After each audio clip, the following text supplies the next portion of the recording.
All right, y'all. Welcome to another episode of Mornings with Movers.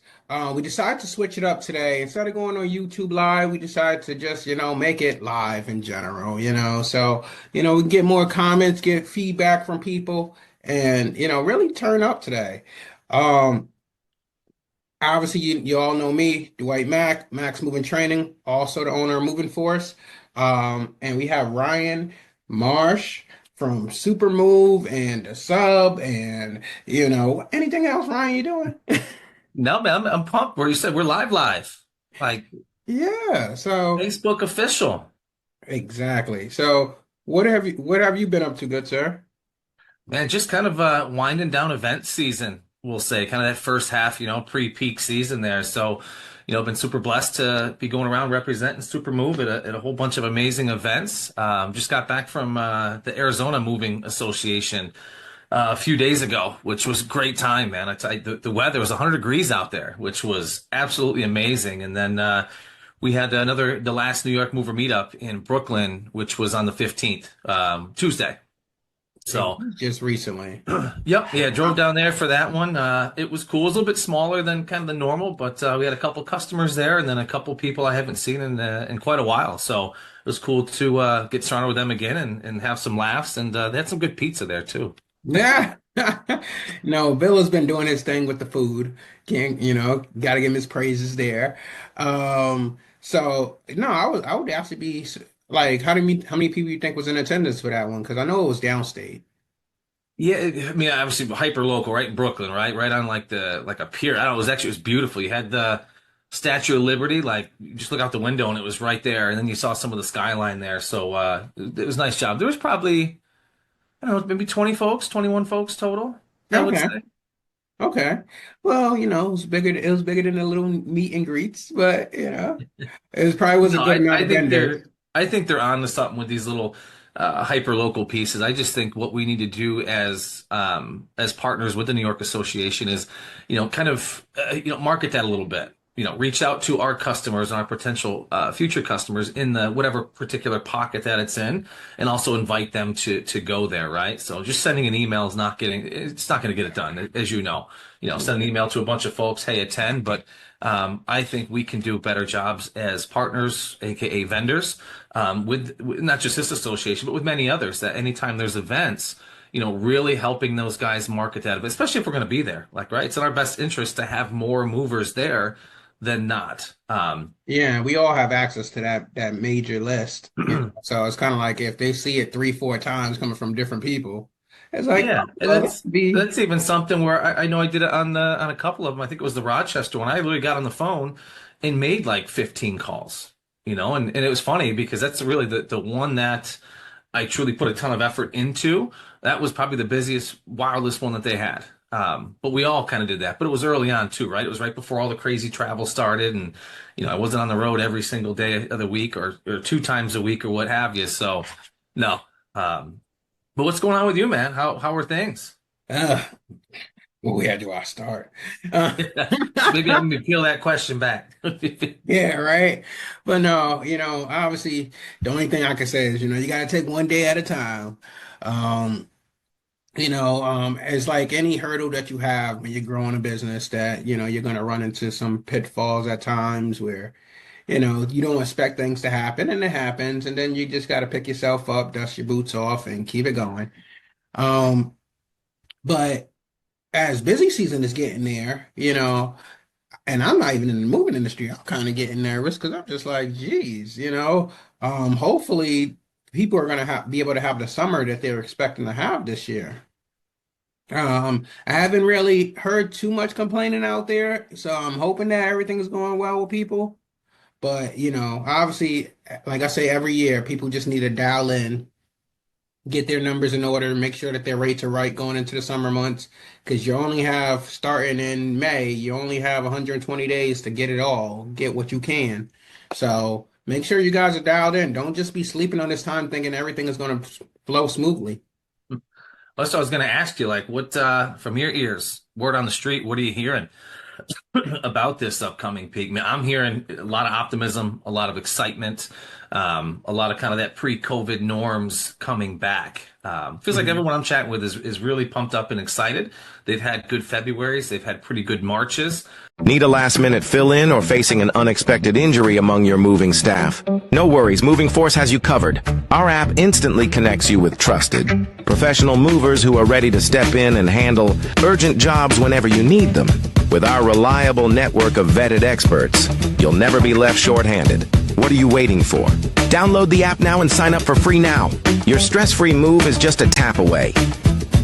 We'll see how April turns out, but I think it's going to be a good one. Well, I say good. It's going to be better than previous, but it's I think Mhm. it returning back to kind of that pre-COVID craziness where capacity was at an all-time high. It was nuts. Yeah, I think I've been affiliated with too many of these labor groups, and you know how these guys are just nonstop cocky. So, you know, I haven't really heard the bad stuff yet, or the besides the complaining of, oh yeah, this guy didn't pay me, or blah blah blah. So I gotta definitely get so start getting into these moving groups again and really hearing these moving companies talk. Because, oh man, you just get your timeline blowing up with these labor guys. Oh, look at this. Oh, this guy had a horrible load. Oh, what is that? Yeah, I'm like, Jesus. I actually just recently pulled out of all of those like Brotherhood of Moving sites where it was mostly laborers talking back and forth, and Hmm. you hit the nail on the head, man. This guy didn't pay me, or this guy wants $400 for 8 hours worth of work. This guy wants 600. Like, I just got tired of seeing some of that stuff. Just super negative. It was and Yeah. part of it, like, how do you know what's what, right? Like, Hmm. really, you want $500 for 8 hours worth of work? 12,000 pounds? Yeah. Uh, Yeah, and you know that obviously that rate is continually going up. So it was, I think it was 200 now. I think it's 250, and guys are probably trying to push it up even further than that. I'm seeing $300. Yeah. And one of my good friends in the industry once told me at the time when it was 200, he was like, "Don't push it up to 250. Don't, start setting the benchmark higher, leave it where it is. Don't try to, reinvent the wheel." But Yeah, right there. I'll give you the 250. I might even give you the 300 depending where I'm at, but I'm also gonna give you that 1099. well, You can't have both ways, right? They just kind of want the cash and they don't want the accountability of the other side of the house, right? But mhm. now I'm gonna hit you with that cash and that 1099. Well, that's the benefits of joining Moving Force for those that are listening on this, that are laborers, that are lifting and wanting to get this extra money, is that basically Moving Force also contracts 1099 people to make sure that they can get the moving jobs done. Yes, you are a 1099, so at the end of the day, at the end of the year, you'll get your nice tax form, whatever you choose to do with it is what you do with it, but you'll get it. But you also get benefits. You also get, discounts on rental cars, and some of our other big vendors that we deal with. So we, I don't think you being in the industry, and I'm talking to you laborers, you being in the industry and you're just getting cold hard cash at the end of the day alone is satisfying versus being able to have not necessarily, you can still work for yourself, but have more benefits that you have opportunities to partake in.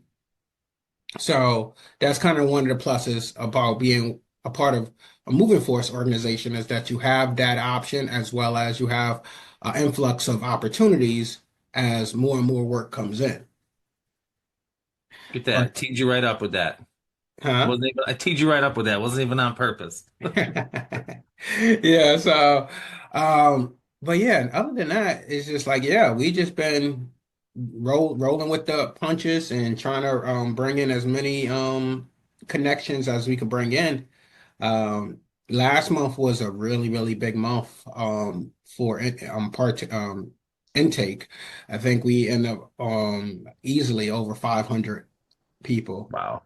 Holy cow. And yeah, so yeah, we slowed down a little bit this month just intentionally so that we could dial it back a little bit and make sure we have a smoother system going on versus, partaking again.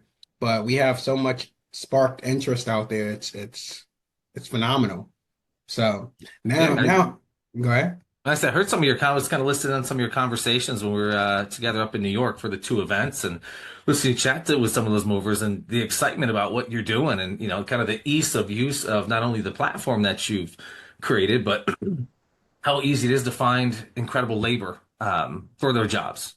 So yeah, man, shout out to you on that and keep it up, man. Keep your foot on the gas because I Yeah. think you're onto something here. Yeah, that's all, and I hear some of these guys, like some of the old guys that I used to network with back in the Louis Mazzaro days, that may have gotten out of the industry is talking about getting back in the industry, and I'm just kind of like, geez, don't try to motivate me. I'm good, but it was something like, I guess if you know what you know, they tell you to kind of flow in that direction, but then it's the scarcity of going in the direction of the unknown. Last minute crisis? We've got you covered. When your moving staff is short, Moving Force steps in. Instantly connect with a network of trusted movers ready to handle the job. Fast sign-ups, trusted network, reliable solutions. Don't let last minute issues slow you down. Help is just a tap away. Download the app and sign up for free today. And I think you just need to, don't be afraid. Take that leap because you don't know what else is out there. And that could be holding you back. And some people end up saying, you know what? I know moving, I'm going to retire with it. And it's just like, do you Hey, really? no, I'm a prime example of that, right? I mean, spent a good chunk of my career like in the moving industry on the other side of the house, we'll say, and it was definitely scary when I was deciding to hang up my cleats, sort of say. And I knew I didn't want to leave the industry. We've discussed this many times, but I just wasn't sure where it'd be a good fit. And then this whole thing with Supermove kind of flourished out of nowhere. And I was terrified. It was going to be a hell of a challenge because I'm not a tech guy going into a tech predominant world. Like I'm just a mover. I'm not a tech guy. And, at the end of the day, it was one of the best decisions I've made in a long, long time. Having a ton of fun, stress levels minimal, still in the industry, still around my friends. And, yeah, take that chance, take that risk. Mhm. 100%. So, but yeah, no. So other than that, um, yeah, like I said, I haven't really been hearing things from people. So I don't want to just be dropping the same gems for you people, but just, it's busy season. Just get ready, be prepared, make sure your funds are in the right order. Um, I don't know if you've been hearing anything that you could critique people on for this season, Ryan. I say at this point, like if you're not ready for peak, I'm not saying it's too late by any means. You can always, at this point, I feel like you'd be more reactionary versus, you know, knocking some of these things, checking the boxes prior to. I mean, that was our thing in the business is, as soon as we ended peak, we're already planning for the following season's peak. So when peak came upon us, whether it started a little early or a little bit late, we're ready to go. I mean, the trucks were ready, right? The inspections, the ICCs, all of that stuff, your PMIs, what have you. Our crews were trained and ready to go. Our office staff, because every year we always insert a little bit more tech or found a way to become a little bit more lean or more efficient, whatever you like to call it. It was just constant, right? I mean, always preparing for what's next, not just facing things head on. We were already planning out after peak while we were starting peak. And then on top of that, we're planning a year out, 3 years out, 5 years out. Easier said than done, 100%. But yeah, you definitely. We got to quit being reactionary in the industry, right? Be a little bit more proactive to things because this industry is ever changing. Things are different every season, every month, every quarter. And the better we can plan, as you know, the better off we're all going to be. Exactly. And Ryan, Was that the motivated me. new? Is that the new AP? You motivated me. I had Really? to. Uh-huh. I was like, you know what? Every now and then I get those appointment alerts. I'm like, oh yeah, oh yeah. So I tell you, it's special. I know it's crazy. Like I said, not the biggest Apple Watch fan, but does it keep me on task? Does it give me my remind? Like those subtle reminders, and that wrist is like, whoop, whoop. You're like, oh, okay, I got to end this one, or I got something starting here, what have you. But I do miss wearing a regular watch, like completely. Like turned into like a little watch thing. Who needs that? That only do one thing, tell you the time. No, it's a 1960 cycle world time. It tells you the whole world's time. You just turn the crank, pick the area you want to go, tells you which time it is. Hmm. This was handed out in the Olympics Oh, back in the gee. 60s. Well, Yeah, that's that's an old cool. school. That's But an you old could, school. there's apps for that. True. True. They made technology a lot easier to duplicate a lot of the stuff. But no, the AI stuff, if you guys haven't been implementing the AI stuff, it's everywhere now. It's crazy how it's everywhere now. So if you have Google Workspace, it's in Google Workspace. So if you need help generating an email, it'll generate an email for you. You don't have to go to ChatGPT no more and say, hey, write me this email about blah blah blah blah, introducing me to this client. Google Workspace does it for you now. What else? Where else did I see it at? Um, if you use Loom or anything like that for video projects, it's on there. It's anywhere you could think of now. On almost every platform that you're going on, there's some Google stuff. Like yesterday, I was doing a spreadsheet or even Excel, and as long as the Excel is hooked up to internet service, there's there's a feature that says, hey, what type of Excel sheet you want us to create for you? So instead of having to look in your templates like you used to look before, oh well, I can't find the template I'm looking for. Now you just prompted it. Hey, I want you to draw me a table describing these three items. These will be the headers, etc. And all of a sudden it'll pre-generate all of that for you. And you just and then it asks you, hey, do you like it? Hey everybody, my name is Dwyght Mack with Mack's Moving Training. So we're going to be doing a move and a pack today. But before we go in, there's just 10 basic rules that we just need to know before participating with this service. So number one, understand moving is a very, very stressful thing. The customer, they're uplifting their life from one location to another. They're having to call all these vendors and get all these suppliers in place so that basically they can make that transition. So their stress level is at the highest right now. We need to be a service provider that comes in and basically keep that stress level mitigated or very low. Come in as professionals and do our job the way we know how to do our job so that this customer is less stress during that move process. Number two, be on time. First impression is everything. You guys showing up outside of the window rubs the customer the wrong way. It messes up the rest of the move process. Even if you guys do the best job y'all can do, because one thing was off, this customer's mood is just off. Go up and beyond, be there before the time, as long as they're okay with it. If you look at some of the headlines over the past couple of weeks, I'm not one to read papers or watch news or what have you. But the last couple of weeks, obviously spending a bunch of time in airports and planes and whatever, like you get tired of the TikToks, you get tired of the Facebook. So it's like, I got to find something to scroll through here after I'm done with work. And you've got, there's quite a few companies that are spending $500 million hedging bets on AI. You've got some of the top venture capitalists in the world that are pledging like $20 billion into AI over the next couple of years. I mean, that speaks for itself, right? Yeah. AI is where it's at. It's already here. It's not going away. Now's the time. I mean, get in it, get on it, start playing with it. Even if it's just small things like you're saying, assisting you with starting up some emails, getting some templates for Excel, or just creating those action figures that I keep seeing pop up all over the place on I'm not LinkedIn. sure how people are doing it, but that's pretty cool. I prompted I did one myself, did a basic prompt, and I did not I didn't upload a picture with it, but I basically just told this thing, hey, out of all my history and searching and this everything I've done on ChatGPT, basically create that bubble action figure, and I'll show you what it looks like. It's kind of like me. Did I delete it already? Here it is. It's gonna be hard to see, but Oh yeah. look at that. It's got the Oh two yeah. suitcases. How to know the laptop. And the funny thing, like the Super Ryan thing, it's like an internal joke. Obviously, I'm not Super Ryan by any means, but I just thought it was cool. And I had the little sub up in the corner. And I'm just like, man, this thing is. I gave it the very basic, as basic as you can get for prompts, but it's pretty cool, man. Create your own action figure. Always wanted to have my own action figure.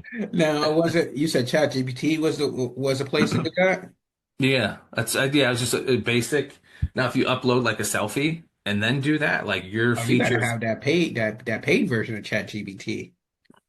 I did this one on the non-paid. And the other thing is like I'm looking, I'm like, man, I don't have that many muscles. Like I definitely didn't type that in the prompt. Yeah.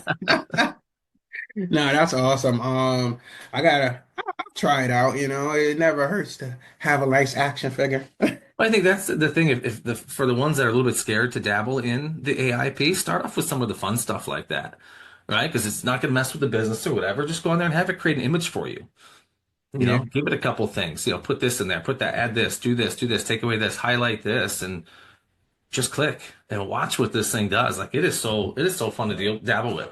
Yeah, it's so crazy because I was just speaking to somebody the other day where they were like, "Oh, I was like, hey, you need to write this email.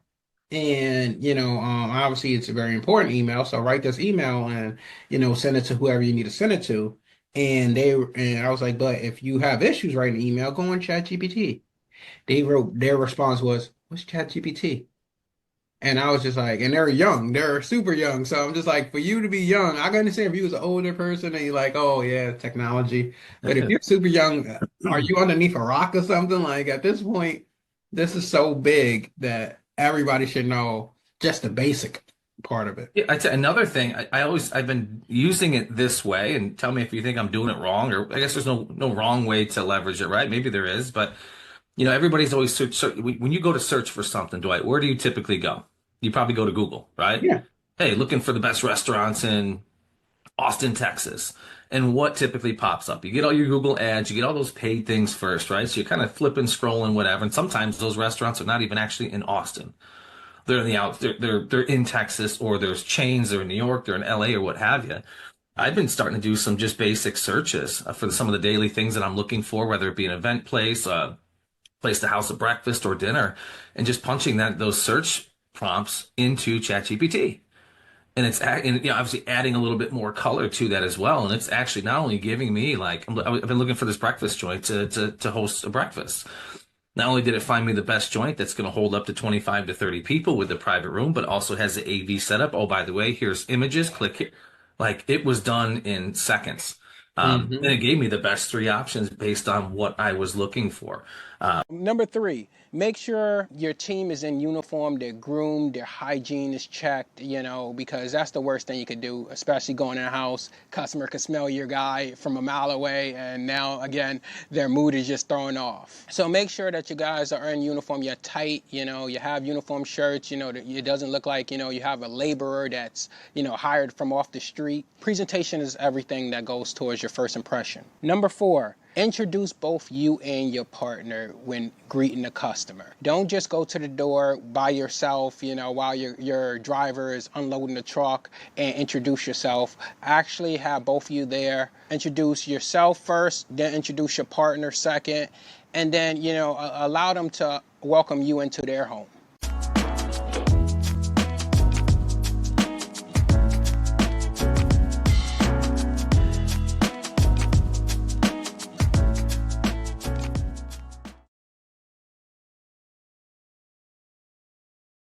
Um, I started leveraging some, ChatGPT just for almost like just a randomized search. If you're going Yeah. to go dump it into Google, dump it in here. Another great way to start. And then if you want to compare notes, we'll say, do that same search in Google and see what comes. Which one's easier to work with? Um, Yeah, I, until it doesn't give me an answer, ChatGPT is the way to go. And I've asked weird questions. I've um, drawn out the whole answer where I'm like, okay, so I'm kind of confused, but if I do it this way, instead, if I do it this way, would it work out? But I was really arguing with myself about this, and I'm literally writing all this as I'm going through the ideas in my head, and then I press enter, and ChatGPT's like, I completely understand. And they break it yeah. out. And I'm like, Am I the only one that I like if I get a really good answer, or if it gives me what I need, or at least I think I need, I say thank you. Like, have a good day. I'll be back. Like, I'm probably the only one that actually, says thank you. I'm like super polite to ChatGPT. I feel like it's another part of it. I have somebody I can talk to, and get really good advice or answers, or at least a good starting point. But yeah, I'm always thanking and high fiving ChatGPT in the so I prompts. don't know about the saying goodbye part, but I'll say thank you. Yeah, I've said goodbye a couple times. I don't know. Sometimes I just feel like I'm talking, right? It's like a text or like through Slack or something like that. But that again, that's a very good point because that's where technology is going. Think about it. On the new S25 series phones, you have the AI assistant within a button.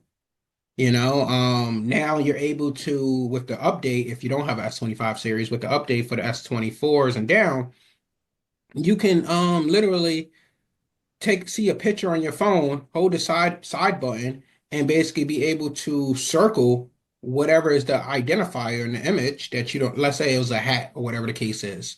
You circle the hat, and basically it'll tell you where you can find that hat for sale, break it down in details about that hat. And it's Dang. just everything is there to help you. It's just crazy how these This is what kind of phone is this? So this is the Galaxy S25 series, but I'm sure that the Dang. Apple AI and intelligence can do it as well. But the ease of use of just identifying items that's unknown. You don't know an animal. You just take a picture of it and you hold the side button, circle it, and they'll tell you exactly what that animal is. I've used a feature similar to that, but I think it was in Google. Oh, it's my Google Image app or whatever it is. Might be in the woods. I'm like, man, what is this? This is a weird looking tree. You just take a picture of the tree and it tells you. Like, it's a maple or Yeah. a birch tree or whatever.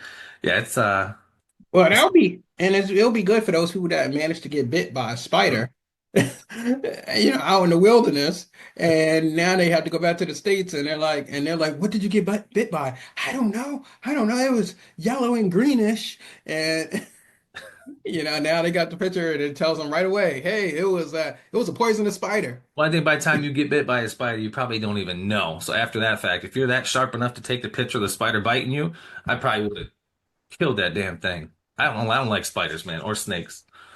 I'll Do you take like that. snakes? Nah, not snakes. I haven't been around them long enough. My friend has a bunch of snakes in his house as pets, and he's In the like, house? yeah. Ooh, So good for him. yeah, and he's like, I yeah, couldn't I'd sleep. rather have these as pets, but when they actually poop, it really smells up the house. But Like, like what I get, and again, I'm not knocking your buddy. Like everybody, I like dogs, right? I like big dogs. There's people that like cats. There's people that like ferrets. Like to each their own. Love is love when it comes to animals or reptile. But a snake, man, I could not sleep in the house knowing that. How big are his snakes? they're not like Balboas or anything big like that. They're, They're Balboas. and I think that's a snake name.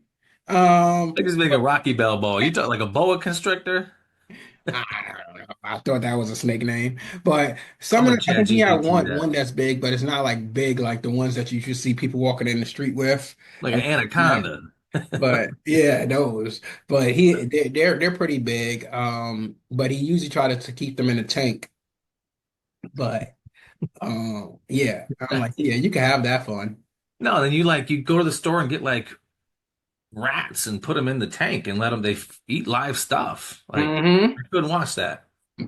Watch Yeah. him snatching up a rat real quick and then twisting and Yeah, so I've seen my brother, for example, he had snakes or whatever the case is, and he had to feed him like the little baby mice or whatever the case is. I was like, that is so sad. Like, So you go like yeah, I gotta be careful what I say, but I just yeah, no snakes in the house, man. They belong outside, live under rocks, take care of the rodents outside.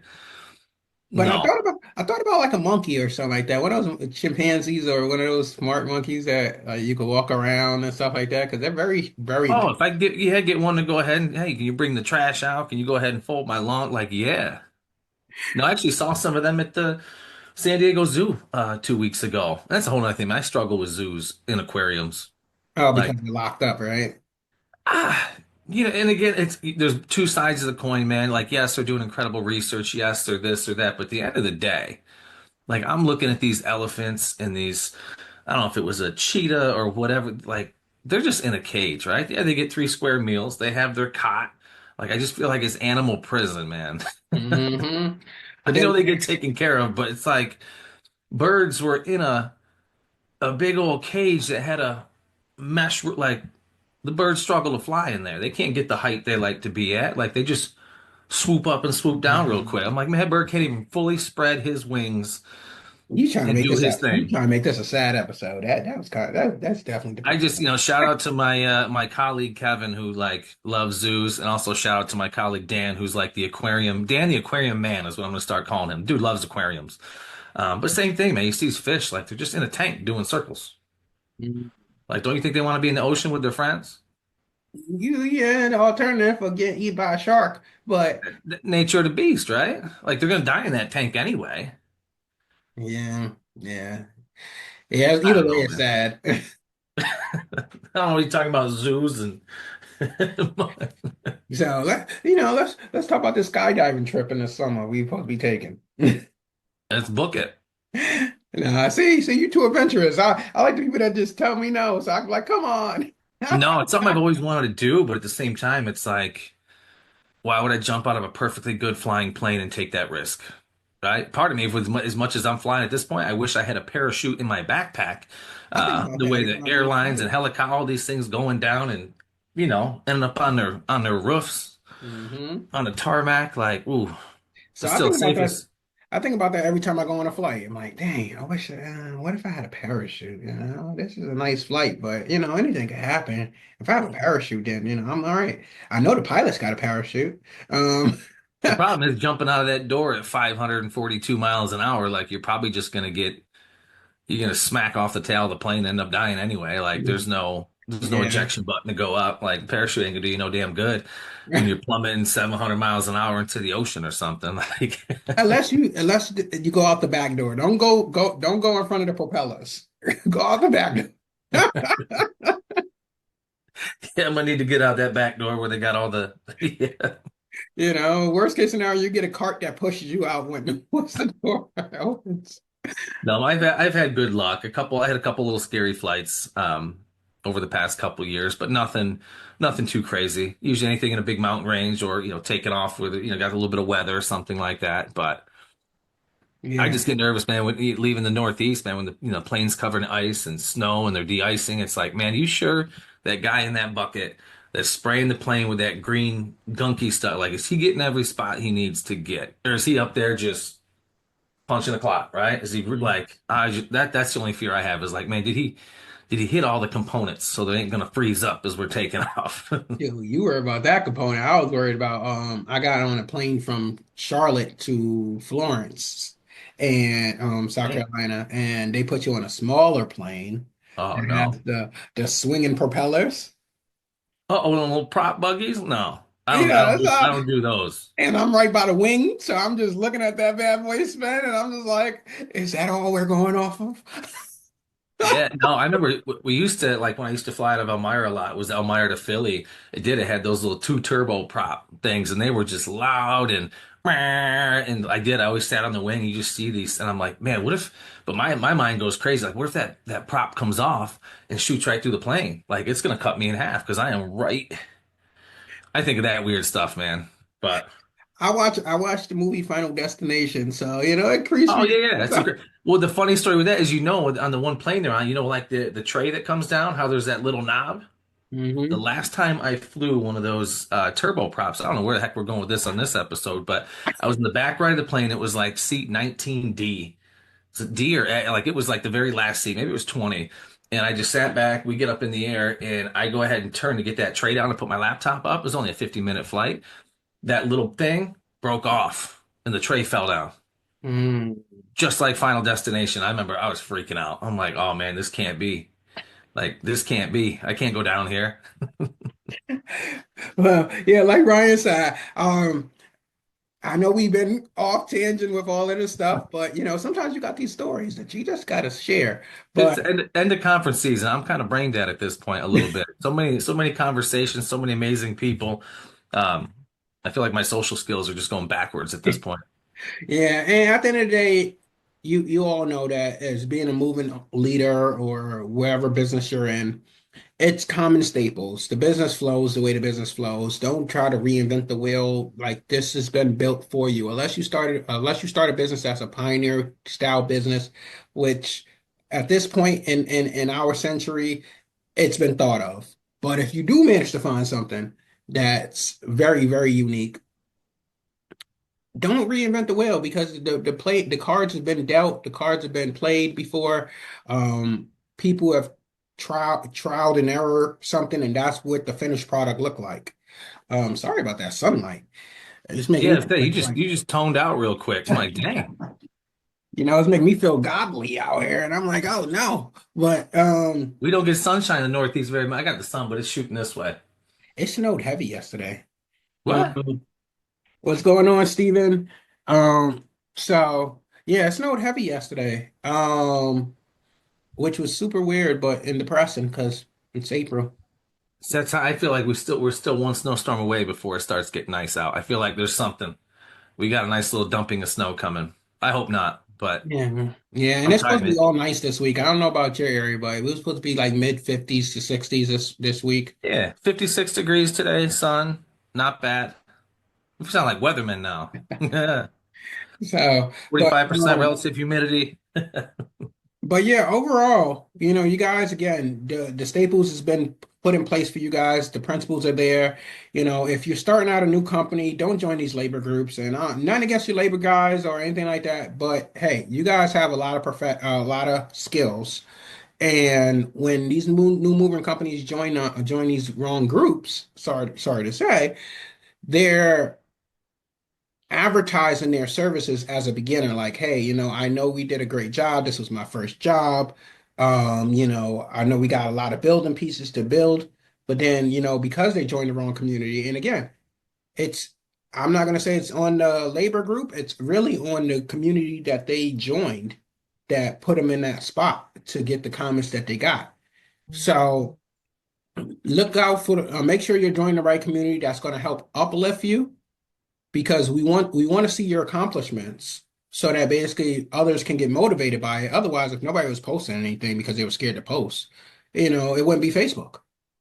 But we want to see your accomplishments. We want to be able to encourage you, help you with wherever you need to help so that you can continue to build a business. When I first joined MCOU at one point in time, during my journey of a moving owner, there was a lot of people, and I'm not gonna mention names on here, but there was a lot of people that stood out that actually gave me encouragement to keep growing. But, ultimately, also, you do have those very few selective people in there that feel like, hey, because they've been in the industry for 15, 20 years, that they could talk down because they have that experience. They know what to expect. So again, it's all about picking the right community, and the right community is going to uplift you and help you get to that next level. And then there's just sometimes you just need that extra mentor to get you to that next level. But be open-minded when you're starting your business. Yeah, no, I think if you're a new business owner, or even you've been around for a while, joining that moving company owners unite site, I think that's where it's at. There's a seven-figure moving academy, which also does a pretty decent job as well. Um, But I mean, my gosh, you can just go in the search bar on that site and type if you have any type of question before, even if you're a little bit nervous to engage or put yourself out there with a question, you just go in that search bar and type in what you're looking for, would almost guarantee that you're going to find everything that you need. Every answer to your question, every answer to the industry, for the most part, is going to be within those walls of that group. I think it's great, right? And of course, yeah, you do have some of this, that, whatever, but for the most part, I would say it's a very tight knit group, and they do a nice job. They do share, but with all the access that people have to, whether it be mentors or consultants, free consultants, I would say, Facebook groups like.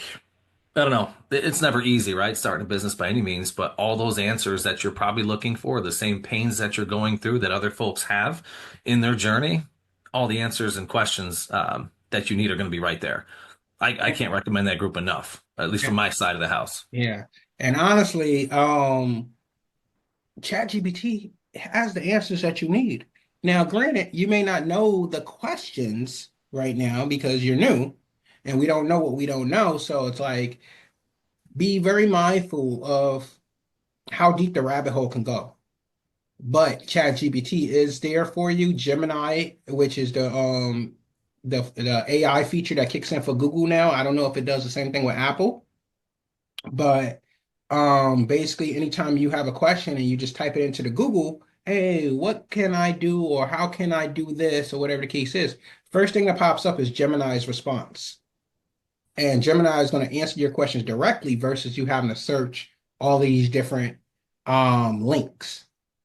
So, but be mindful again because those rabbit holes go deep. Every time you have a question, maybe it comes with a follow-up question and a follow-up question and a follow-up question. So, kind of like using these communities, the purpose of that is to really see what um people have been trying. So that basically you're not out there just thinking that you're reinventing the wheel because, hey, Chat GPT told you, well, hey, I should do this, or I should create this report, or I should create this report. Not every report is going to be important. So, now you're talking to Chat GPT, hey, how do I man? No, not Chat, sorry. You're in a group and you're talking to the group members and you're like, oh, hey, what reports have you guys used to like really manage your operations? And a lot of people might have the same common reports. Oh, well, we monitor our trucks. We monitor our guys and the 5-star reviews we get. Oh, we monitor this, etc. And then when you go on ChatGPT will hit you with 10 reports. Hey, you need to look at all 10 of these reports. And you can implement them at different times, but these are going to be key reports for the moving industry just because it's compiling a lot of information, and now you're thinking you have to look at 10 reports, and now you're getting overwhelmed. And it's a good source, but that's why you want to be able to talk to people and really see what's working. How can I simplify the process? So, having a great talk last week with James from Live Switch, um, kind of just reminds me of simplicity, keeping things very, very simple. They've been able to build a really, really amazing business just off of keeping things simple. And you Yeah. just look at it and you're just like, I see so many people putting so many building blocks in place to make this work.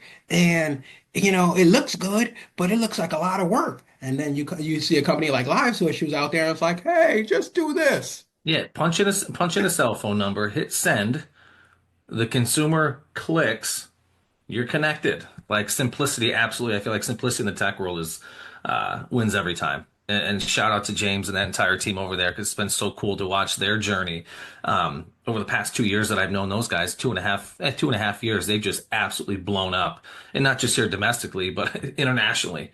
Those guys are everywhere, which is amazing. And obviously, you got somebody like James leading the helm there. Cassidy taking up their marketing squad. Just great teams over there. Ryan Goss, incredible guy. Mike Moose, phenomenal human, right? Just people that you want to be around outside of the business side of things. Like you just want to be around these people because they're just amazing, amazing freaking humans. And they're doing amazing things for the industry, not just the moving, but just about every damn home service industry they are in, from window cleaning to you name it, landscaping to pool. Like they're in everything. Like so when you have a piece of tech that's so simple that can just be leveraged throughout all of, like, kudos to them. hmm And I commend you, Ryan, because you good with names. You got a lot of names to remember out there. Yeah, I'm telling you, I feel like, I don't even know my family's names at this point, but I could tell you just about everybody's name from every company. But, I think that ties into just that relationship building. And, there's a lot of people that I know their face, right? But I just can't think of the name. But there's also a ton of people where, I see the face, the name comes up, or the name, then the face, and then some type of personal story along with that. And that's kind of how that's how my brain works, right? Like there's always, like, my story with how I met Dwight is outside the casino. We were talking about two different CRMs, right? Oh Like yeah. that's how we met in Monticello. Like, so that's how my brain, I see your face and it goes back to the first place I met you and what that first conversation was, and it just kind of rolls from there. But And that's yeah, crazy because you're right. We definitely met. That was the first time we ever met. I feel like because we talk so often, it's like, did we really? yeah, no, it feels like I met you a long, long, long time ago, right? Like, but no, like we went to high school together or something. But no, it was Monticello with the New York conference. Um, Yeah, it was a good time. I lost money there. Wasn't happy, but it's the first casino event I went to that I lost money. Usually I break even. Uh, yeah, no, I've been wanting to go to a casino, but the whole fact of thinking about losing money right now, I know you got to play to win, But you know, it's just like, you know You what? play to lose, and it's entertainment. It's kind of how I see that at that point. Gotta look at it differently, y'all. But If you go in with low expectations, right? Like, hey, I'm going in with a couple $100 or what, even 40, but whatever it is. Like, my plan is to how long? So I play a different game. How long can I make this money last? If I'm there for 3 days, 2 days, one day, like how long can I sit at this machine or this table or what have you? Is kind of how I measure my success. Plus, the longer you sit, the more they give you a drink too. So, right, it's like your expensive drinks it ends up being. But no, I go in yeah, with all intentions of losing. Um, but if I win, hey, it's just a bonus. But I also do weird stuff. I put a 20 in. If I get it up to 40, I'll cash out. Put another 20 in. If I get that up to like 30, 35, and we're talking minimal bucks, cash out. And then I'll just, once my money's gone, then I go cash in my vouchers. And hopefully I got a couple extra $100 there. So I put my initial money in my one pocket, and then I put all my new money, and I just play off that money. But that's where I get in that's the way to trouble. go. Yeah, but then I don't stop. That's the problem. You start going into the old money pocket. Well, it happened actually in Monticello, and I'm trying to think it was Chris. I always say his name wrong. Agnosti from Smurfit Victory Packaging, basically. Mhm. Just saw him the other day too. Shout out to him. He's a super cool human, but I forget who was talking, and I'm like, I gotta go to the bathroom, and because they had all the vendor booths in the room where people were talking and what have you. So I left to go to the bathroom, and unfortunately, you got to walk by the casino to go to the bathroom. So this machine called my name, like literally it called my name. I put my money in. I did 2 or 3 spins and won 1,200 bucks.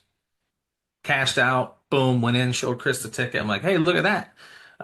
Long story short, when I left 2 days later, I had like $18.32. But Mm, mm. I got a little greedy that night. So I'm like, man, this is easy. I'm going back to that machine. No, it took me for a ride. Yeah, yeah, typically do that. So that's why you got to just play with, like you said, play with that new money after a while. But I did that on slots, and I was really up, and I was like, dang, I should just leave. I was up by at least a few $100. I was like, I should probably just leave. You But should. one more spin, and then it started going down. I was like, one more. But that's it. I'll sit there. I'm like, all right, when it gets to $100, I'm done. And then it gets to like $100.65 or something. It's like, man, I'm playing 75 cent pulls here. So I'm like, all right, man, that's gonna be $99.25. I'll cash it. I'm like, well, I might as well just cash out to clear 90, right? No one who wants $99. And that's the problem. That's where the downfall. Then it's like, all right, I'll go to 80. And then you get it back up to over 100, and you're like, all right, I should cash out, but no, I just play it down to 100. And then it gets down to 98. And you're like, all right, well, might as well go back to 90. Like, dude, it's just this constant mental battle. Um, See, that's that it's conversation terrible. I have with ChatGPT all the time. I'm like, so if I did this, so I was working on a trend report the other day, and I found out the formula, obviously, to figuring out how to calculate the trend of something, and but it wasn't adding up. Like the numbers weren't changing as the days were changing in the month. So I was like, it was boggling me because mentally I want to figure this out myself, and then I'm realizing that, you know what? Don't shy away from your friend ChatGPT, you know. And it does take, I think it does take away from your, like when we talked about this before, it does take away from your ability to really go through the process mentally. I forget what the correct term is, but your actual process to comprehend something. So like if you're in college, prime example, and you got to do a math problem, the math problem is a little challenging, your thinking process to actually get through that math problem and get to the answer. So having ChatGPT kind of hurts you in that sense, because ChatGPT is not going to shy away and say, well, hey, I want you to figure this out. You know, unless you prompt it in some way where it remembers you and say, "Hey, chat, let me figure this out." But if you could kind of just motivate me, and maybe chat will remember that conversation and be like, "Oh yeah, remember you told me." See, Now I figure ain't got that time to mess with that thing. Like, listen, just show me how to get there. out. So, I'm but trying to yeah, solve something. Let's solve this right now. I actually put my information, my notes from what I was able to comprise into ChatGPT, and ChatGPT formulated it so beautifully. I was like, I like that. Like that simplifies the whole concept that I was thinking about. But I would say, hey, if y'all could think about it first, just from a personal standpoint, if y'all could think about it first, try to figure out the answer, try to figure out whatever you're trying to solve first. And then if you get to the point where it's just like, you know what, how much time am I burning? Is this really productive of my time? Then, go to a reliable source like Gemini or Google or ChatGPT or whatever the case is. You even got the AI Meta, to be honest, Yeah. that'll give you these answers as well. So again, AI is everywhere you guys go. So don't try to shy away from it. So Yeah. everyone's already using it in some capacity at some point. Most people don't even realize that they're leveraging AI. Like Hmm. little things from hotel bookings to like there is AI in basically everything. You're already using it, right? So just dive in there, have some fun with it. Again, back to what we said earlier, start on a personal level. Have some fun, have it write you a little song. If you're into music, have it write you a song. Turn yourself into a action figure online. Like just start messing with the prompts. And there's so many different cheat sheets for prompts too. If you're not sure where to start, I mean, you can ask ChatGPT like, hey, what are the best prompts for a beginner? What should I Hmm. this? What should I that? It'll give you what you need. If you're not sure what you're looking for, ask it. Tell them you're not sure. Like you just be so surprised. It's like just talking to an incredibly smart human Yeah. 75% of the time. Now, full disclosure is at the bottom of ChatGPT. ChatGPT is not always right. No, no. I guess how complex you go, but if you're looking for that 10,000 foot view, usually it's pretty decent, I would Mhm. say. But yeah, you always got to inspect what you expect, right? Like, it's no different than searching for something on Google. Just because Yeah. it's on the internet doesn't mean it's true, right? So kind of the same thing with, I've only had a few circumstances. I can't even give you an example where I've asked it or prompted it, and I'm like, what the hell is this? Like it just got it completely wrong. But it was enough for me to be like, oh wow, that makes zero sense. Um, Yeah. So I would say, hey, for those that's in business, whether you're starting it up or you're an existing business with no processes, and I trust there's a lot out there with no processes, and you've just been winging it every day. You've been successful, but it's just like if you try to step away from the business and let somebody else run the business, that's where you've had the fear that no one can do the job better than you. And that's a valid thing that, as a business owner, you feel like, hey, you know what? You know the business in and out. Nobody's going to be able to do a better job than you. But that's why you're supposed to be the glue to a lot of places. You never give someone, unless they are CEO or COO of your company. I don't feel like you should ever give any one person all the power to know your business just as well as you. Again, unless they're the CEO taking over your spot. Um, give it into bits and pieces. Like, hey, my sales manager, you're gonna know everything that you need to know about sales. Operations, you're gonna know everything you need to know about operations, but you may not know very much. You may have very little knowledge on sales. And basically, you're the glue. So whoever's doing HR, whoever's doing whatever the case may be, they kind of like they need you because you're gonna bring it all together, or they need each other to work together. Oh, well, hey, I booked this move. I got all this information, but I'm just a little lost on this operational tip. And then oh, don't worry about that. Well, basically, what we'll do is we'll do this, da da da da da. And that's the team collaboration right there.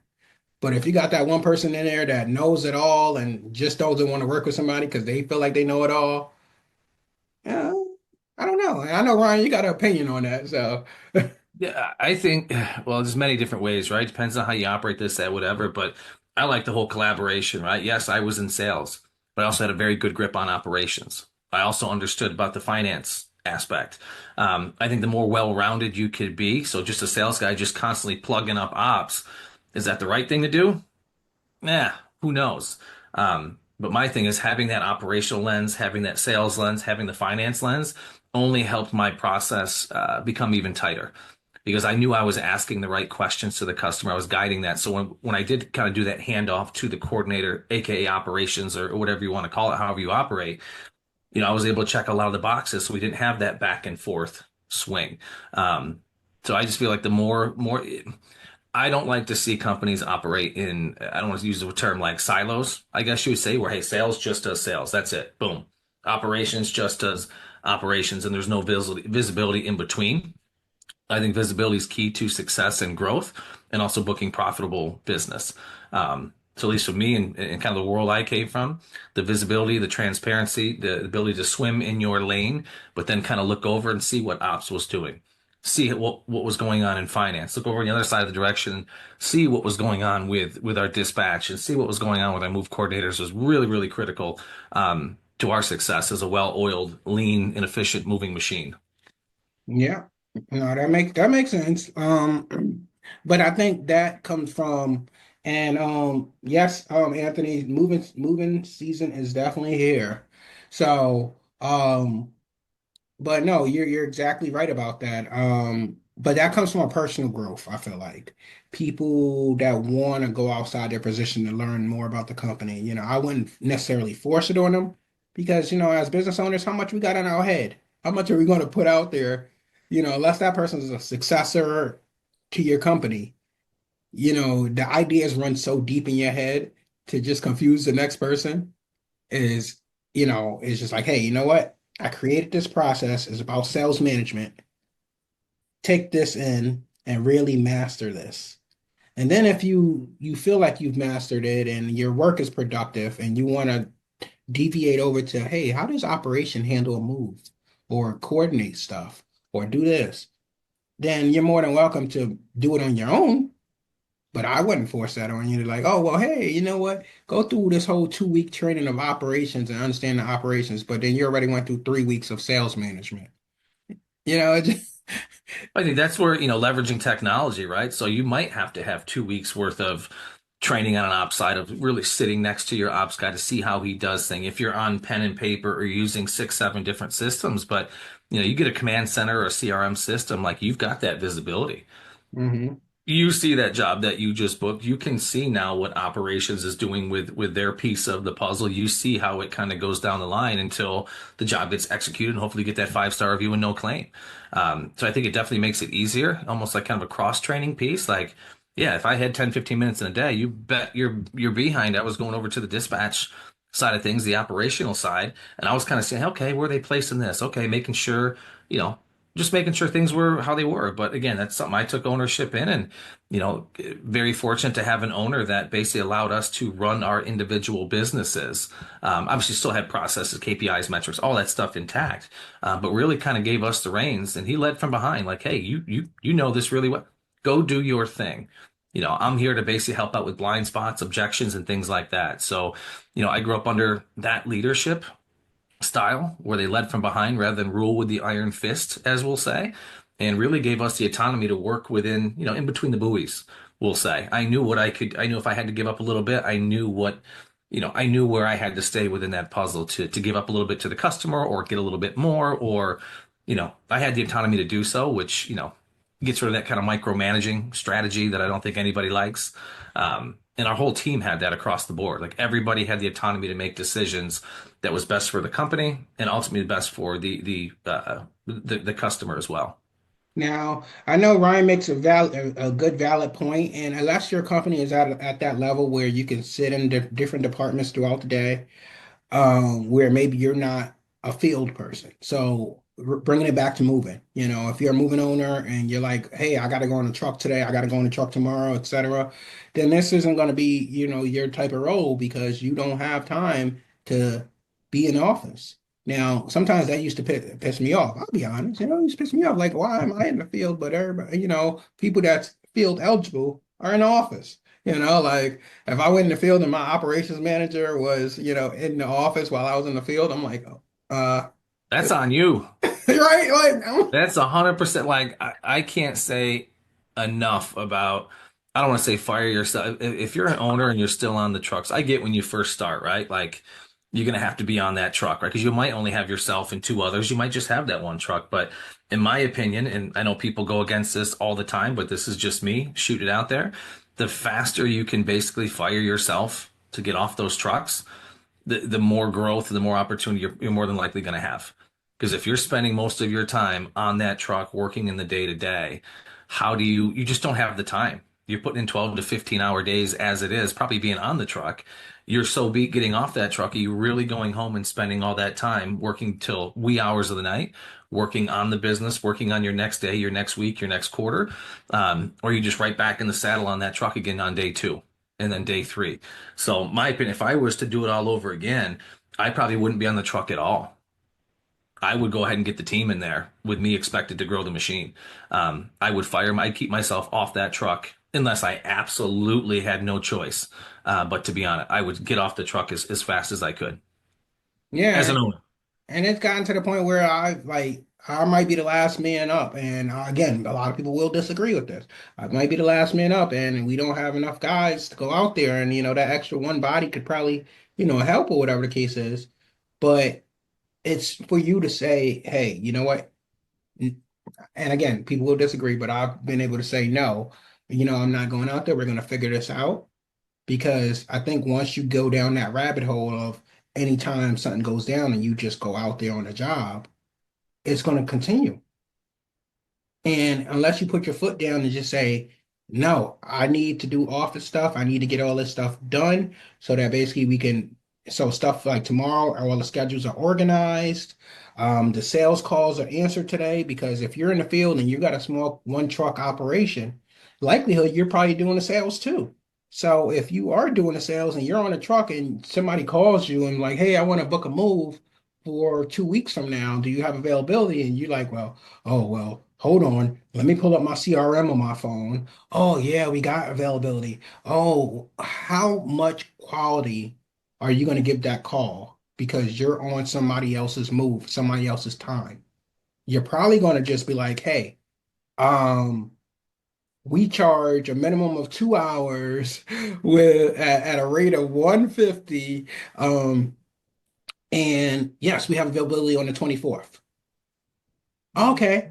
Well, can you just send me over any information? And then you go through the process of texting them. Hey, so this is what we talked about. Just agree to this via text, and I'll get you on our schedule. And then we start going down that rabbit hole of being a shitty Uber. You know how many times I've seen this back in the day when we used to hire, you know, skilled packing, sir. Like there were small teams of like just packers that we'd hire, and then just loaders that we'd hire on some of these really big executive jobs. And I'll tell you how many times we had ticked off customers because the packing crew that we hired is there packing up the kitchen. Of course, the customer's there. That guy's phone's ringing all day long. He is trying to pack this customer, this exact C-suite level home. He's also on the phone trying to book future pack jobs, loading jobs, whatever. And I've heard it out of the customer's mouths many times, like, this guy's booking other work while he's on my job. Like, good for him, but like, hey, let's focus on my job. I think if that's a point where you still have no choice but to be on the truck, you're still taking calls, you're this, you're that, that's where you get, a virtual assistant. That's where you contact the Stephen Reeds of Ready Rolls of the world and get yourself an assistant. They can handle the emails, they can handle the calls, they can go ahead and book some things for you. So if you have to be on site, you're on site. But it's just more professional, right? I hate the whole, texting back and forth and I'll send you the quote. Like, no, no, no. We got to professionalize the piece and, Hmm. leverage what's out there. There's some really cool virtual assistants and executive assistants out there that can learn your business just about as fast as you did and provide Exactly. that And level. they're not that expensive. No, crazy cheap. So, but before we head out, Anthony last said I was able to try out dispatch for 5 months and then sales for 3 months before I moved on to my own business. It definitely helped me learn the better aspect of the business. Um, so again, it works in different ways, shape, and form, especially if you worked for another moving company before. If you never worked for another moving company and you're learning it from grounds up, hey, watch a lot of YouTube videos. Join Max Moving Training. We'll get you right. Either way, you basically want to make sure that you have a foundation of what's to be expected of the moving industry. You don't need everything and then basically realize, okay, well, hey, I talk to ChatGPT. Hey, I want to make $100,000 in my first year, maybe 200,000. Just set the bar a little bit. Um, and what do I need to know from a startup standpoint to get to that point, and what should I really be focused on? And ChatGPT will break it down for you exactly. Hey, you know what? Make sure you're compliant. Make sure that your guys are in uniform. That's a really good look. And it's giving you the basics, and it sounds, dumb, but it's like you're starting something new. You need that new information. Um, but that is my 2 cents. Ryan, before we cut out. Now I'm out of sense, man, at this point. I'm just I got no 2 cents. But to tie it back into the James Hatfields and the live switches of the world, man, simplicity wins. The more we can kind of simplify and dummy down what we do each day, the better off we're going to be, and probably the more success you're going to have as well. So keep it simple is how I'll leave it. All right, y'all. So y'all keep crushing it out there. This is the start of busy season. So, get ready to roll these trucks out. Make sure you got your fuel system in place. Make sure you guys are ready. And we will see y'all hopefully next Thursday, depending on if Ryan's traveling. But I think he said he stopped traveling a little bit. So, No, actually, next week I'm going to be at CMSA. So I think I don't know if I'm 2 hours behind or 3 hours behind, but I'll find a way to hop on. Hopefully the lighting is good in the room because out in Arizona, man, it's terrible lighting. Couldn't even see me. It just looked like a shadow of a figure in that one. all right, y'all. So y'all keep crushing it, and we'll see y'all soon. Y'all take care.